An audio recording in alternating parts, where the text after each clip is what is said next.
Amikor hatodikos voltam, a tornatanár észrevette, amikor lehajoltam bekötni a cipőmet, hogy valami nem stimmel a hátammal, elküldtek engem az iskolából vizsgálatokra, és hát találkoztam egy nem túl kedves doktornővel, és nagyon megijesztett engem. Furcsa volt hozzászokni egy ilyen műanyag dologhoz, mert nagyon új volt, ugye? És hát alvásnál volt, ami nehézség volt az elején. 4 éven keresztül. Hát 4 éve kaptam a legelsőt, és akkor azt egy évig kellett 24 órán keresztül hordanom egy nap. Addig nagyon ki voltam, rengeteget sírtam, meg hát igen, az ott egy elég nagy összeomlás volt, de aztán hát még utána ugye az elején is, hogy hozzászoktam, meg ilyesmi, az elég nehéz. Megbámultak az utcán, azt én nagyon nem szerettem, meg hogy így a barátnőim is egy kicsit máshogy néztek. Neki nagyon-nagyon csúnya volt a háta, tehát szemmel látható, nem kellett hozzá orvos, meg röntgen, meg egyebek, csak először remélték, hogy helyre jön fűző nélkül. És Feri bácsi már azelőtt mondta, hogy de itt fűző kell, akkor még az orvos nem akarta.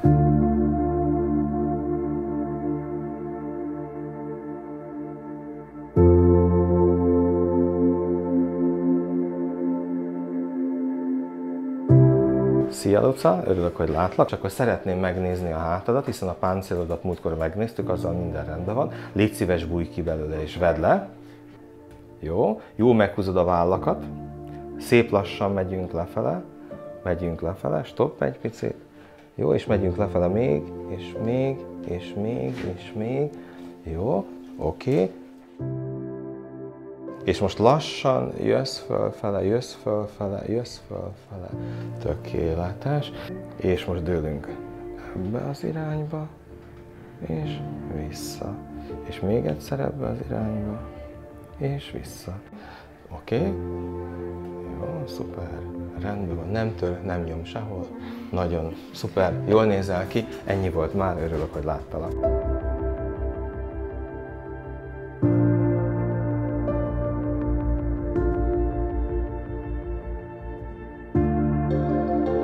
Teljesen más környezet fogadott itt, mint ahova először mentem. Sokkal családiasabb volt, kedvesebbek voltak sokkal az emberek, a fűző is sokkal szabad, amit itt kaptam. Nagy harc volt, aztán ide kerültünk, és innentől Feri bácsi átvett minden irányítást. Tehát gyakorlatilag nekünk is leesett az állunk. Tehát olyan szinten tudhatni a gyerekekre, olyan szinten tudja elmondani, hogy mi vár rátok, és hogy kell ezen az úton végigmenni. Meg se kellett szólalnunk. Van-e bármi gondod a korzettel? Nincsen. Oké. Szeretném, ha levennéd a pulcsit, hogy megnézhessem a hátadat, illetve a korzettet rajtad. Oké. Suliban minden rendben? Mindenki próbálgatja. Oké, fordulj, légy szíves. Jó, hajadat egy kicsit előre tesszük. Oké, engedd a kis kezedet. Zsibbad-e esetleg a kezed benne? Nem. Jó. Hátul nem zavar? Nem. Oké. Egy picit azért itt majd levágunk, jó? Jó, fordulj szembe, légy szíves.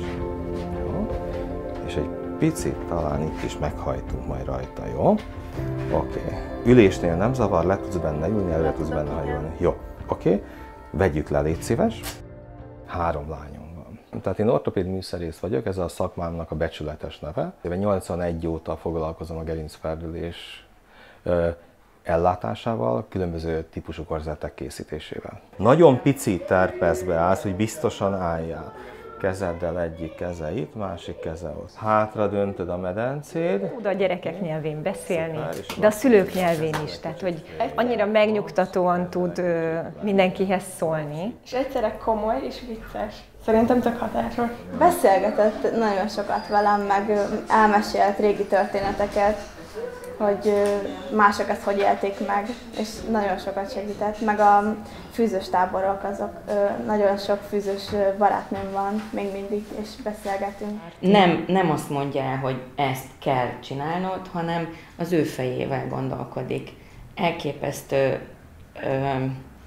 empátiával rendelkezik, és úgy tud hatni az emberekre, hogy tényleg ne kötelességnek érezzük ezt a dolgot, hanem a javulás érdekében, és tényleg az volt, hogy így mondta, hogy te döntöd el, hogy mit szeretnél, de magamban végig azt gondoltam tényleg, hogy akkor ez most nekem kell, és ez most jó lesz nekem.